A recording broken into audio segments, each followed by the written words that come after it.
We discovered the no fluff action steps to help you avoid all the overwhelm and all the BS out there, connecting you with the right mentors, resources, and tools, helping you every step of the way on your entrepreneurial journey.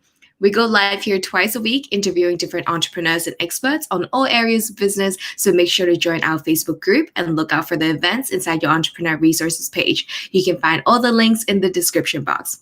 Our guest today is Christina Sergnese. Thank you so much for joining us today. How are you? I'm good. Thank you so much for having me.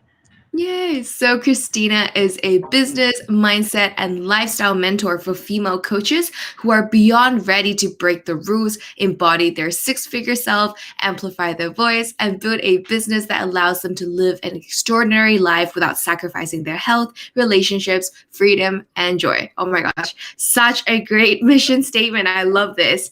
In this interview, we'll be talking about the 3 things she wished she did differently when starting her online coaching business. Before we get started, could you tell us a little bit more about your business and your journey? Yeah, I'd be more than happy to. So maybe like many of you guys watching, my journey was, my story in just general was a wild one. Coaching was something that, or has been something that came naturally to me. My friends, my family, even people I didn't even know would come to me for advice. And it would be all, whether it's business or professional, they would always come to me. And every time I was able to help them, it felt really rewarding. I felt this sense of like just the serene feel over me that I'm like, I actually was able to help somebody shift their perspective. And in result of that, they felt good. So I understood that this was a really unique gift of mine that I needed to expand on, but I had no idea how. I wasn't familiar with the coaching world, the online world. I was also around like 18, 19 at this time, wanting to be a coach, but I just had no idea how to make a business of it. And plus I was really young. I'm like, I don't know anything about life coaching or life itself. Like I'm just barely doing it myself. So it went on the back burner, and it was just something that deep down inside of me, I knew that it's something I want to do one day. So went on the back burner, and my journey has taken me everywhere from various sales roles, like 14 years of sales.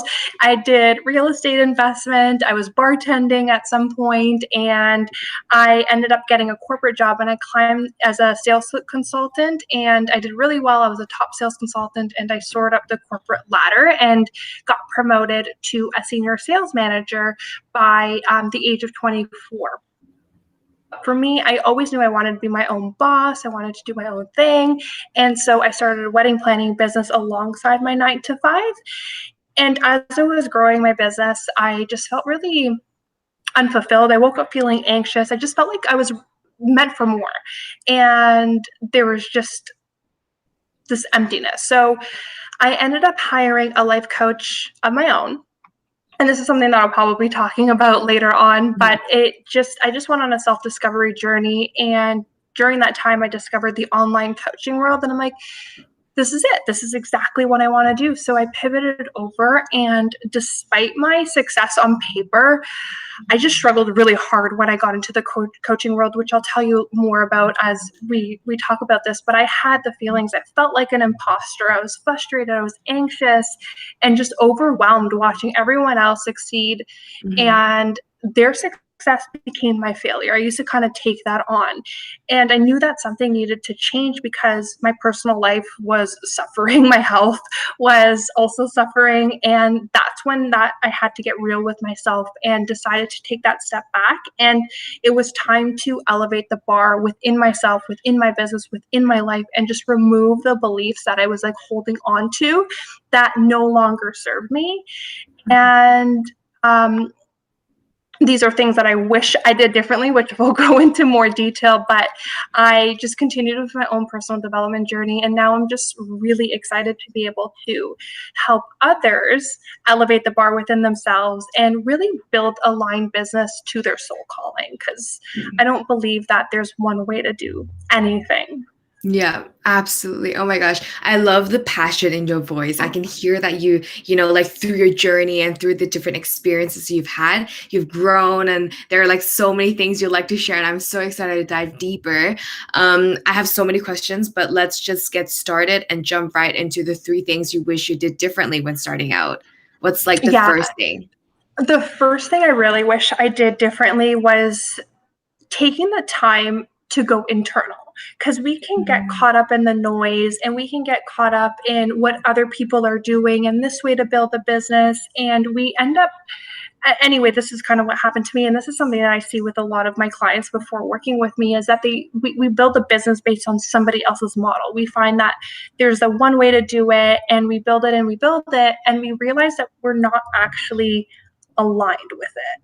And so mhm, the one thing that I would have done differently, as the first thing, is take the time to build a really strong foundation, like mindset wise, like internally mhm, and with my business. Like the one thing I wanted to be known for, which kind of leads into my second point of really focusing on one thing, focusing on your one core offer, your one core audience, 1 to 2 platforms, and really mastering that rather than trying to be something for everyone. And mhm, we probably have heard the saying, be a specialist and not a generalist. And although I was coming in the online world with years of experience in sales and marketing, that I kind of thought that I could be everything for everyone and talk to everyone, but I was talking to nobody. I was talking to the void. And that would be the second thing that I would do really differently mhm, if I were to go back and start again, is just really focus and getting clear mhm, on my one viable offer. And it doesn't need to be perfect. It doesn't need to be like have to see the entire staircase, but as long as you know where you're taking your clients from point A to point B, and being very clear on that and doubling down on it rather than trying to do everything, right? And this is a very common mistake I see with businesses and online entrepreneurs is, you might be in that startup phase, but you're trying to do things that a six-figure business is doing, and you're mhm, not quite there yet, right? You don't have that foundation, the influence, like the structure to support that. And so I would really say focus on where you're at, honor where you're at, be okay with where you are, right? We all start somewhere, and just one step at a time rather than feeling like you need to do everything and be everywhere. mhm. And these two kind of go together. The third thing I would say is, I know we said three, but I'm going to give one more. I'm going to give a fourth one. But the third Okay. thing would be, I want to over deliver, right?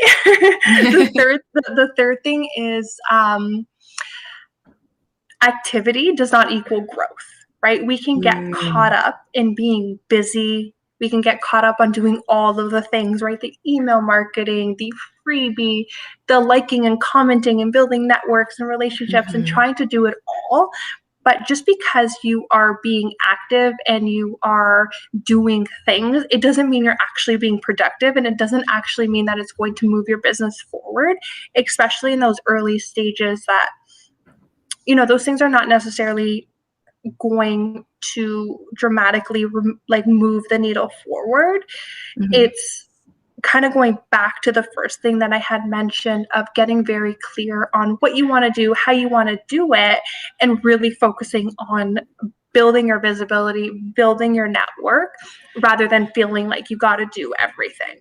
mhm, And then the fourth thing would be self-care. And that is why it's become such a mm, passion of mine of helping online entrepreneurs build a business that aligns with their soul without having to sacrifice their health and relationships, because mhm, I found that those are typically like the first things to go, right? Like you get so busy, and then I see this with myself and I've seen this with my clients is, we want, like, fitness is something that's really important to me, and I would not go to the gym because I felt like if I were to go to the gym, it would take away from building my business. And it was really like peeling back those layers of understanding my actions. So I would really say like self-care is so important, and to not feel like you have to have it all at once.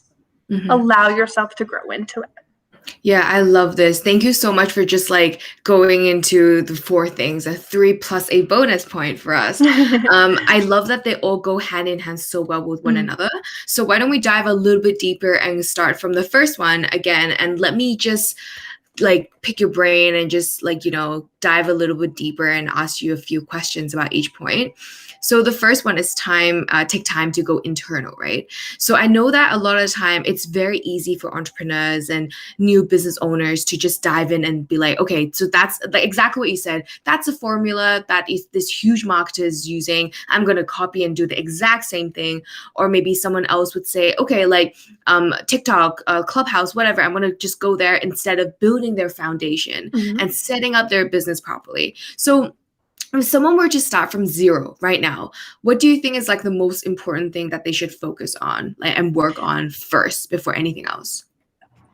There's 2 things that I really want to say, and I want to say something strategic. However, you can have the best strategy in the world, but it's not going to work if you are not very clear on where you want to go, but also the limiting beliefs that hold us back. Like we can feel this imposter syndrome. We can feel like these parts of us that we don't know enough. We need to know more. And, it's all false, right? But it's really getting clear on what it is you desire, right? Really think about the lifestyle you want to build, the type of business that's going to support that lifestyle.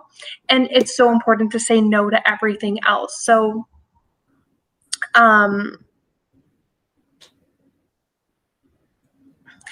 want to say something strategic, like the analytical part of my mind is like, I want to throw strategies at everybody, but without setting that strong foundation of the life you want, the business that can support that, it's going to be hard to understand where you want to go and put those goals in place if you don't identify your future self, the life that you want, the business that you want, and work backwards. And once you identify that, then get clear on who you can specifically help and how you can specifically help them. Like, what is the transformation? Because oftentimes we feel like we can kind of just come in and almost like that build it and they will come mentality of, I just help people live their best life and I help them feel happy and I help them feel abundant. But all of those things mean something different to every single person.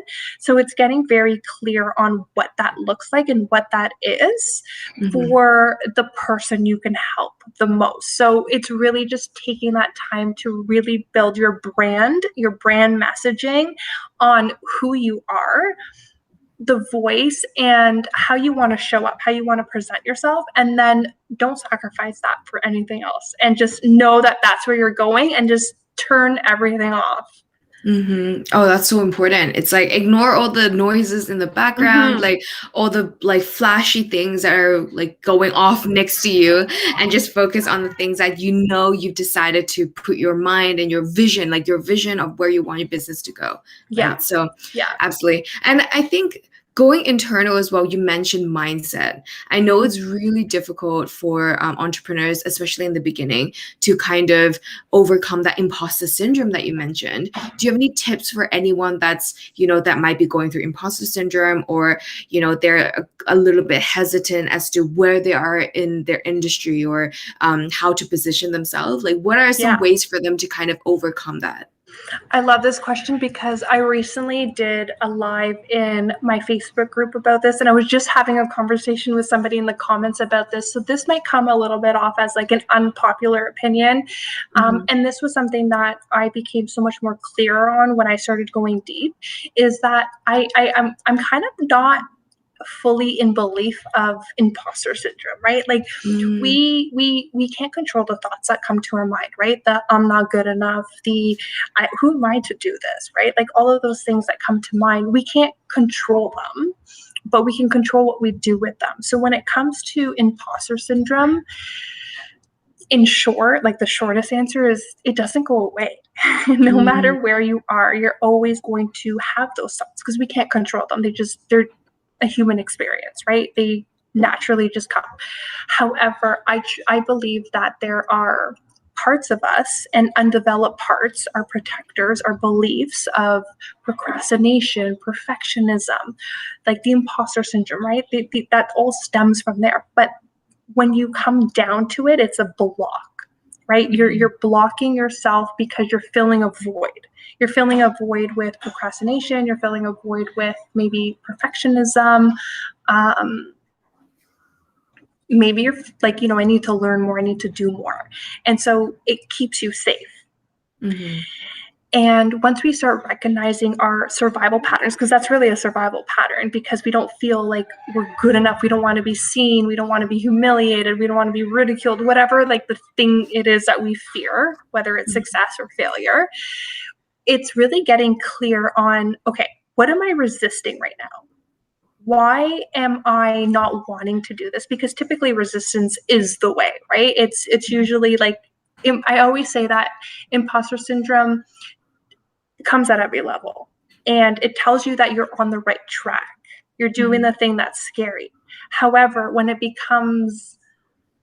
takes over your day and your life, like an imposter life, then you want to take care of those underlying issues of why you feel the way that you do, right? So when we feel like, I can't do this. Who am I? There's a million people doing this. There's that coach. She's so much more better than me. She's prettier than me. Her branding's better than I am. Like all of those things that come to mind, it's what is this trying to tell me? Because it's a block. It's a protector. And I feel like up until we don't understand that, it's going to be really hard to cure imposter syndrome and be able to bounce back from the limiting beliefs and the thoughts that we have. So it's hard to say like one thing other than the fact that accept that it doesn't go away. And when it shows up, I always like to talk to it. I always think like, oh, okay, like, thank you for coming. Thank you for showing up. But you know what? Today I'm in control. I'm going to drive the car. You can take the back I love seat. that. You can hop in the back. You can come with me. It's okay. But with imposter syndrome, it feels like we feel like there's something to fix, or we feel like there's something wrong with us. And we're whole. There's nothing wrong with us. There's nothing to fix. Imposter syndrome is just a part of us. And I think it's really understanding where it's coming from.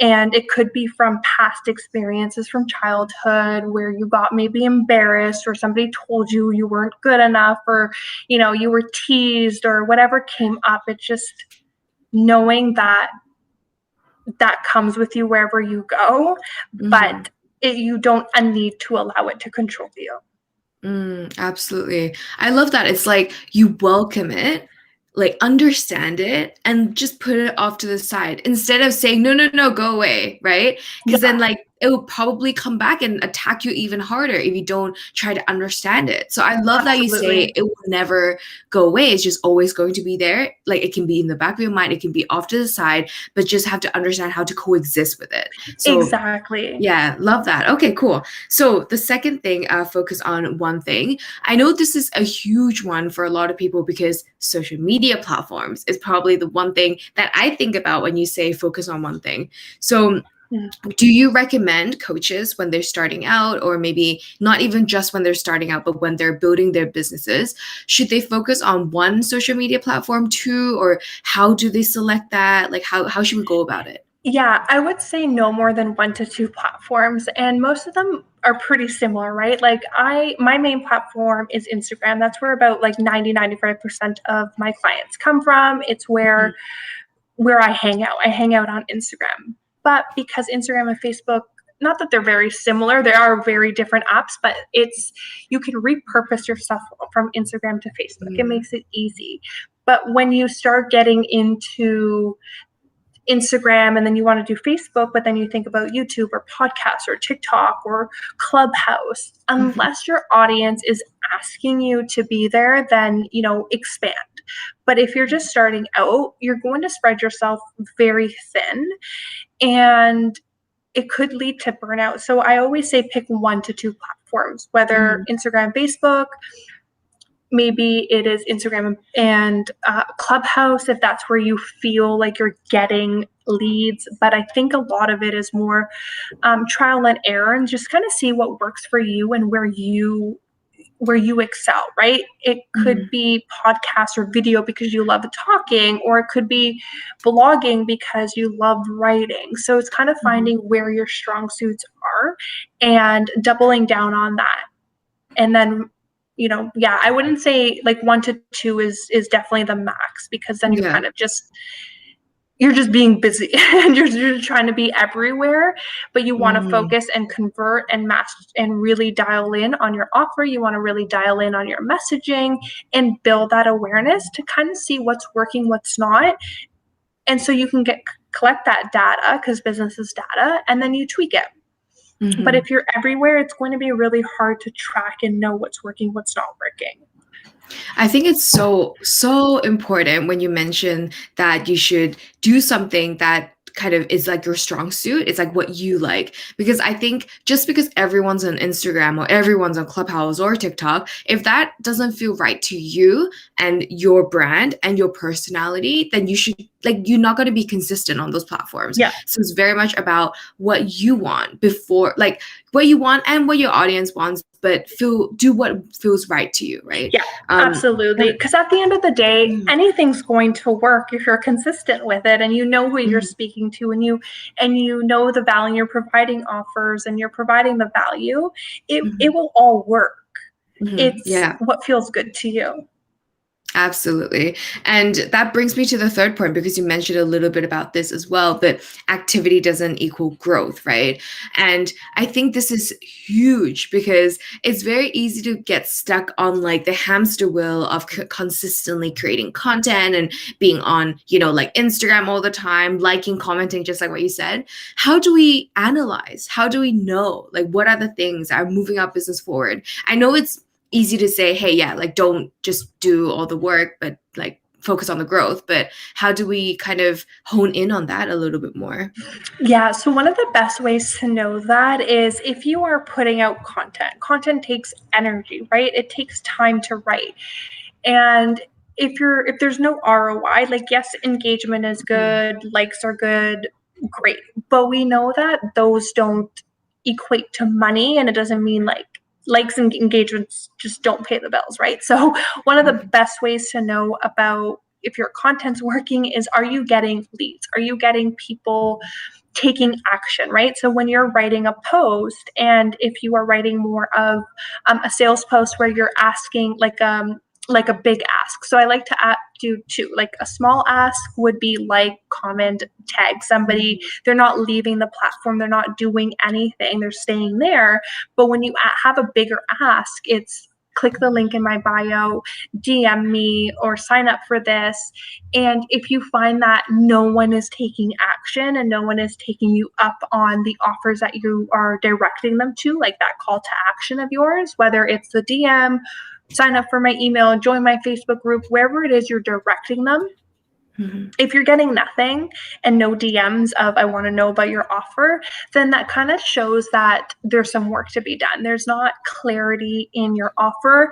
Maybe there's not enough authority. There's so many different things that you can kind of dissect. But usually if you're not getting any leads coming to you asking about your offer, then there's some clarity work that needs to be done. Maybe it's the way you are articulating your offer, or maybe you're not asking enough, or maybe it is the way you're asking. Maybe there's no benefit to them. It's maybe more about you, or it's vague and it's not very clear.